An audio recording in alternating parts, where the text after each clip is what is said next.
पाकिस्तान का जो कंसेप्ट रखने वाला शख्स था वो एक वकील था। तो तरक्की में जितना एक वकील रोल अदा कर सकता है, क्योंकि उसको पता है what is law, how to implement law. जो मूवीज़ में लॉ दिखाया जाता है या कोर्ट्स दिखाई जाती हैं वो एक्चुअली हकीकत में एग्जिस्ट नहीं करती। मैंने ऐसे क्लाइंट्स देखे हैं जो सिर्फ वकील को हायर करते हैं कि सर ये हमारा केस है, हमने ही फाइल किया है, इसको आपने लिंगर ऑन करना है। हम थाने में एप्लीकेशन लेकर जाते हैं, जो एसएचओ साहब हैं वो इन्वेस्टिगेशन स्टार्ट कर देते हैं एफआईआर के बगैर।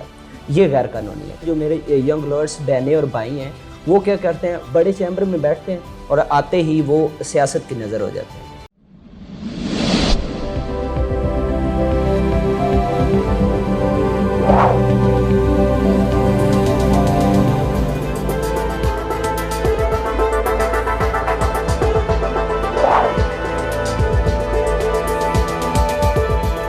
अस्सलाम वालेकुम नाजरीन, शेयरिंग ऑफ प्रोफेशनल विजडम के साथ मैं हूं आपका मेज़बान अली रहमान खालिद।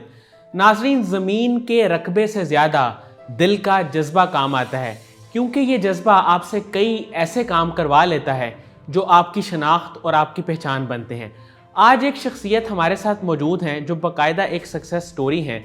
ये एडवोकेट हैं लाहौर हाई कोर्ट के और यंग लॉयर हैं। हम इनसे जानेंगे कि वकालत में जो लोग आते हैं उनको किन मसाइल का सामना करना पड़ता है और वो किस तरह माशरे में बेहतर अंदाज में परफॉर्म करके अपना काम सर अंजाम दे सकते हैं। इसके साथ साथ ये 2 किताबों के मुसन्निफ भी हैं और अपना यूट्यूब चैनल भी कामयाबी से चला रहे हैं। ये सब बातें हम इनसे जानेंगे कि ये कौन कौन सी किताबें लिख चुके हैं और उनके पीछे इनका क्या विज़न था। आइए इनसे मुलाकात करते हैं और जानते हैं। बहुत बहुत शुक्रिया मियाँ सादी अब्बास साहब आपकी तशरीफ़ आवरी का। सर, सबसे पहले तो मुझे ये बताइए कि आप वकालत के पेशे में कब और कैसे आए? क्या बचपन से ही शौक़ था कि मैंने वकील बनना है, या फिर ग्रेजुएशन के बाद, इंटर के बाद इस तरफ आपका रुझान बना? सबसे पहले तो मैं आपका बेहद मशकूर हूँ अली भाई, और उसके बाद कासिम अली शाह फाउंडेशन का, स्पेशली सर कासिम अली शाह साहब का मैं बेहद मशकूर हूँ। उन्होंने बंदा नचीज़ को मदऊ किया और इज़्ज़त अफजाई की। तो जहाँ तक वकालत का ताल्लुक़ है और मेरा इस फील्ड में आने का ताल्लुक़ है, तो बेसिकली जो मेरा ताल्लुक़ है वो एक ननकाना के एक पसमानदा गांव से है, जिसको आज तक एक रास्ता भी नहीं है, आज तक रास्ता नहीं है। और बेसिकली आप जानते हैं कि जो हमारी एजुकेशन गेन करने के लिए जितने मसाइल होते हैं उसमें फ़ाइनेंशियल इश्यूज़ भी होते हैं, उसमें जाने के इश्यूज़ भी होते हैं और आगे बढ़ने के इश्यूज़ भी होते हैं। तो जो प्राइमरी एजुकेशन वो वहीं से स्टार्ट की। और जब मेरा जो टर्निंग पॉइंट था कि जब मैंने सोचा कि मैंने वकालत में ही आना है, ये बात है जब मैं फ़र्स्ट ईयर के लिए ननकाना साहब में गया जो एडमिशन के लिए, तो वहाँ पर मेरी मुलाकात एक वकील साहब से हुई।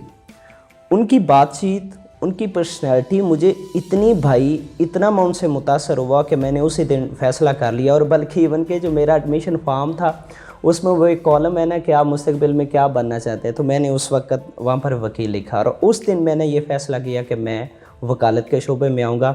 और आज अल्हम्दुलिल्लाह जो है वो मैं एक नौजवान कामयाब वकील हूँ और 2 बुक्स मैंने कंपाइल की। इसके साथ साथ एक यूट्यूब लॉ रिलेटेड चैनल भी जो है वो रन कर रहा हूँ।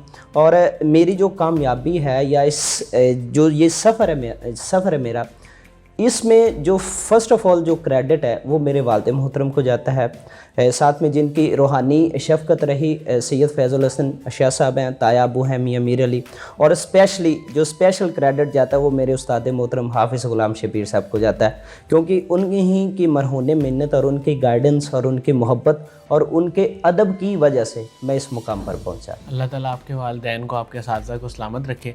सर, मुझे ये बताइएगा कि आपके ख़्याल में पाकिस्तान की अगर हम बात करें तो इसकी बेहतरी में, इसकी तरक्की में वकला का इस वक्त क्या किरदार है जो उन्हें अदा करना चाहिए? देखिए, अगर पाकिस्तान की बात करें तो पाकिस्तान जब नहीं बना था तो पाकिस्तान का जो कंसेप्ट रखने वाला शख्स था वो एक वकील था।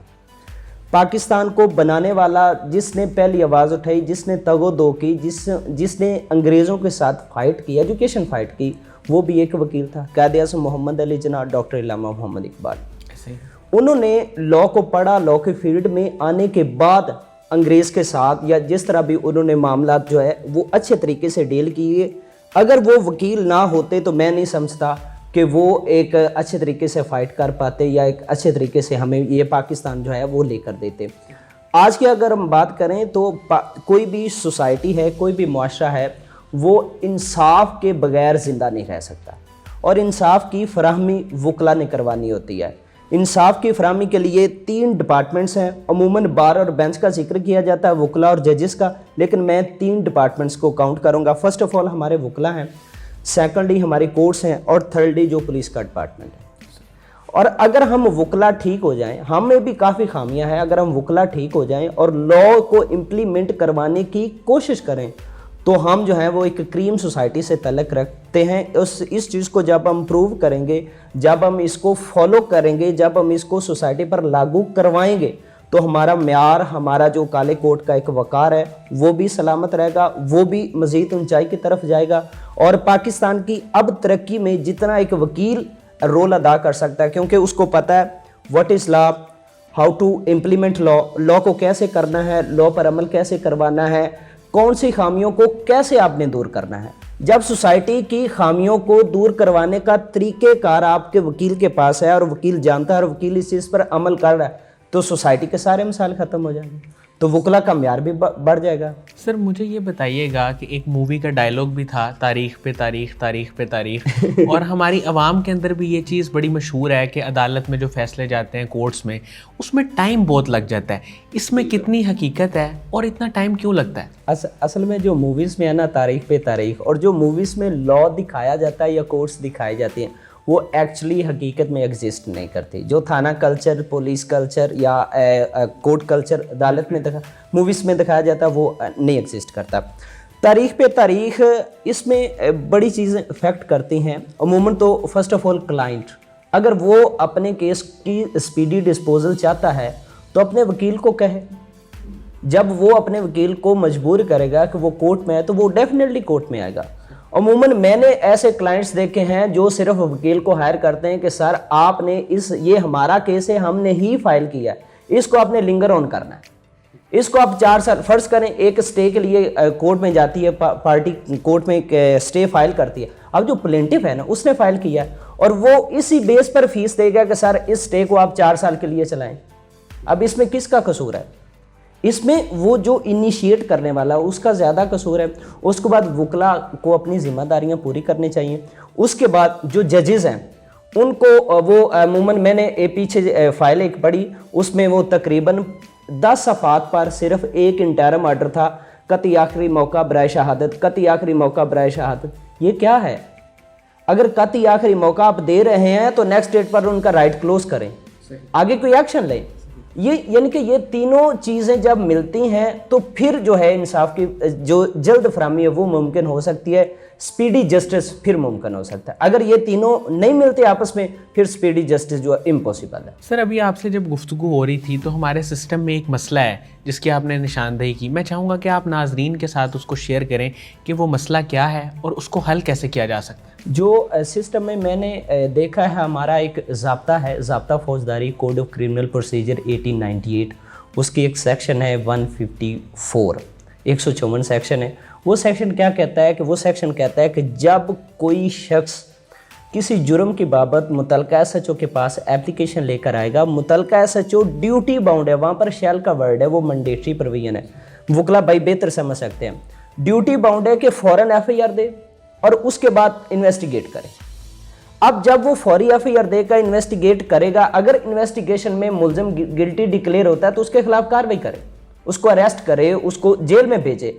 अगर वो गिल्टी डिक्लेयर नहीं होता तो जो इन्फॉर्मेशन लेकर जा रहा है उसके खिलाफ 182 के तहत कार्रवाई करे। अगर इस एक चीज़ पर अमल हो जाए इंसाफ की फराहमी मुमकिन होगी, पुलिस पर अवाम का एतमाद बढ़ेगा, कोर्ट्स पर अवाम का एतमाद बढ़ेगा, वकला पर इवन के अवाम का एतमाद बढ़ेगा। सिर्फ इस एक चीज़ पर अमल हो जाए, लेकिन इस एक चीज़ पर अमल नहीं होता। हम थाने में एप्लीकेशन लेकर जाते हैं, जो SHO साहब हैं वो जनाबे वाला इन्वेस्टिगेशन स्टार्ट कर देते हैं FIR के बगैर। ये गैर कानूनी है, इस चीज़ को रोक दिया जाना चाहिए। इस चीज़ पर अगर अमल करवा लिया जाए तो मेरा ख्याल है कि तुम फसाद की जड़ यही है। अगर ये ख़त्म हो जाए तो तमाम फसादात, तमाम चीज़ें जो ख़त्म हो जाएंगी जो बुरी हैं। सर मुझे ये बताइएगा कि आपकी अब तक 2 किताबें भी मंजर आम पे आ चुकी हैं और आपका यूट्यूब चैनल भी बड़ी कामयाबी से चल रहा है, the family trial and procedure और रेंट ट्रायल प्रोसीजर।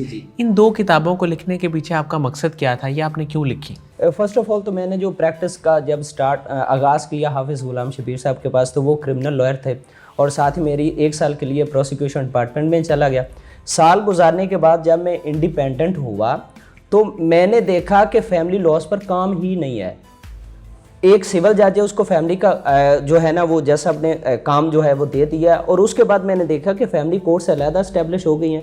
हमारे डिस्ट्रिक्ट में 2 कोर्ट्स इस्टेब्लिश हैं और लाहौर में फर्स्ट टाइम भी कोर्ट्स काम कर रही हैं family court, second evening shift भी स्टार्ट हो गई है। मैंने देखा कि इस पर जो पाकिस्तान में इस जो फैमिली कोर्ट का निज़ाम है, जो इनका प्रोसीजर है केसेस, इस पर कोई बुक नहीं है और इस पर काम करना चाहिए। तो फिर उस दिन मैंने डिसाइड किया कि मुझे इस पर काम करना चाहिए और फिर मैंने अल्हम्दुलिल्लाह कोशिश की। दोस्तों ने मेरे साथ जो है वो बहुत सपोर्ट किया, उस्ताद मोहतरम ने सपोर्ट किया और मैंने ये जो बुक है ये जो मार्केट में इंशाल्लाह लेकर आया। और साथ ही फिर रेंट ट्रायल पर मैंने देखा कि रेंट ट्रायल्स के काफ़ी मसाइल हैं, तो इस पर मैंने काम जो स्टार्ट करना शुरू कर दिया। और साथ में फिर जब मैंने ये काम स्टार्ट किया बुक्स का, तो मुझे दोस्तों ने कहा कि आपको चाहिए कि आप स्पीक भी अच्छा कर लेते हैं और आपको चाहिए कि एक यूट्यूब चैनल के ज़रिए या लोगों को, और साथ मुझे पढ़ाने का शौक़ भी था, तो मैंने एक शौक़ की खातर और ख़ुद को बेहतर बनाने की खातर, ख़ुद को एक अच्छा वकील बनाने की खातर फिर मैंने यूट्यूब चैनल स्टार्ट कर लिया। डेली लॉ पॉइंट के नाम से है, जो माशाल्लाह अल्हम्दुलिल्लाह अब अच्छा जा रहा है। फैमिली इश्यूज़ को बेसिकली उजागर करने के लिए ये जो बुक है ये मैंने लिखी है। यंग लॉयर्स को आप क्या सजेस्ट करेंगे, वो किस तरह एक माशरे के कारआमद इंसान की तरह काम कर सकते हैं? फ़र्स्ट ऑफ ऑल देखें, मैं भी एक यंग लॉयर हूँ, ठीक है, और मैंने अपनी लाइफ का फर्स्ट जो केस है वो 302 का कंटेस्ट किया इंडिपेंडेंटली, और मैं तब यंग लॉयर था, अब भी यंग लॉयर हूँ, ठीक है। मैंने मेहनत की और इस स्टेज पर आया। लेकिन अमूमन जो मेरे यंग लॉयर्स हैं, जो मेरे यंग लॉयर्स बहनें और भाई हैं, वो क्या करते हैं, वो आते ही बड़े चैम्बर में बैठते हैं और आते ही वो सियासत की नज़र हो जाते हैं। सियासत में सिर्फ भाई सॉरी टू से सिर्फ हमारे जो सीनियर्स हैं वो हमें बदमाशी सिखाते हैं, वो हमें पढ़ने का नहीं कहते। जब हम यंग लॉयर्स पढ़ेंगे फिर ही हम अच्छे शहरी बन सकते हैं। पॉलिटिक्स में ना जाए, पहले 5 साल आप पॉलिटिक्स में ना जाएं, 5 साल अपने पर मेहनत करें, फोकस करें, सिविल जज के एग्ज़ाम के लिए जाएं, एडीपीपी के एग्ज़ाम के लिए जाएं, अपनी प्रैक्टिस को बेहतर करें। 5 साल के बाद पॉलिटिक्स आपके पास चलकर खुद आएगी, फिर आपको सारी चीज़ें जो अच्छी लगेंगी। लेकिन जब आप पहले दिन ही आपने काला कोट पहना और थाने में चले गए जनाब, और पीछे एक बड़े ग्रुप का आपके पीछे हाथ है, तो वो सारी चीज़ें क्या होगी, वो बेसिकली आपका जो किरदार है वो मुआशरे में निगेशन की तरफ जाएगा। आप ना एक अच्छे इंसान रह पाएंगे, ना एक अच्छे वकील रह पाएंगे। तो मेरे जो वकला भाई हैं, जो मेरे वकला दोस्त हैं, जो यंग लॉयर्स हैं, उनसे मैं यही सजेस्ट करूंगा कि अपने सीनियर्स का अदब करें, सीनियर्स के से काम सीखें, और 5 साल पहले 5 साल जो है वो हर चीज़ को पसे पर्दा रहकर सिर्फ स्टडी पर और अपने प्रैक्टिस पर फोकस करें। इससे सारी चीज़ें बेहतर हो सकती हैं। सर आपके फ्यूचर गोल्स क्या हैं, आने वाले वक्त में आप क्या क्या काम करना चाहते हैं? सर मैं अब तो अल्हम्दुलिल्लाह एक 3वीं बुक की मैंने जो है वो काम शुरू कर दिया, क्रिमिनल ट्रायल एंड प्रोसीजर, क्योंकि उस पर अभी तक कोई अच्छी अथेंटिक बुक नहीं है जिसमें सारे लॉस को कंपाइल किया गया हो। और उसके बाद मैं इंसाफ की फराहमी के लिए हर मुमकिन कोशिश ही कर सकता हूं, और यही मेरा फ्यूचर गोल है कि मैं एक अच्छा इंसान और एक अच्छा वकील बन सकूं, ताकि लोग मुझ पर ट्रस्ट करें और मैं लोगों को उनकी हेल्प कर सकूं, इंसान होने के नाते हेल्प कर सकूं, एज ए एडवोकेट में उनकी हेल्प कर सकूं। यही मेरा फ्यूचर गोल है। सर कासिम अली शाह साहब से आपकी मुलाकात भी है और उनकी फाउंडेशन और उनके काम को भी आप देखते हैं, उनके बारे में क्या कहेंगे? सर कासिम अली शाह साहब बहुत अच्छे इंसान हैं। मेरी फर्स्ट टाइम जब उनसे मुलाकात हुई तो मुझे इतने प्यार से मिले, बल्कि मुझे उन्होंने वो हिंट देकर बुलाया कि आप भाई वही शख्स हैं। हालांकि मेरी उससे पहले उनकी मुलाकात ही नहीं थी, मैंने जस्ट उनको व्हाट्सएप पर एक मैसेज किया था। लेकिन यार इतना बड़ा आदमी, एक व्हाट्सएप पर आप उसको मैसेज करते हैं और जब आप उसको मिलते हैं तो आपको वो डेजिग्नेशन के तौर पर आपकी जो कामयाबियाँ उनके तौर पर आपका तारफ़ वो खुद करवा रहा है।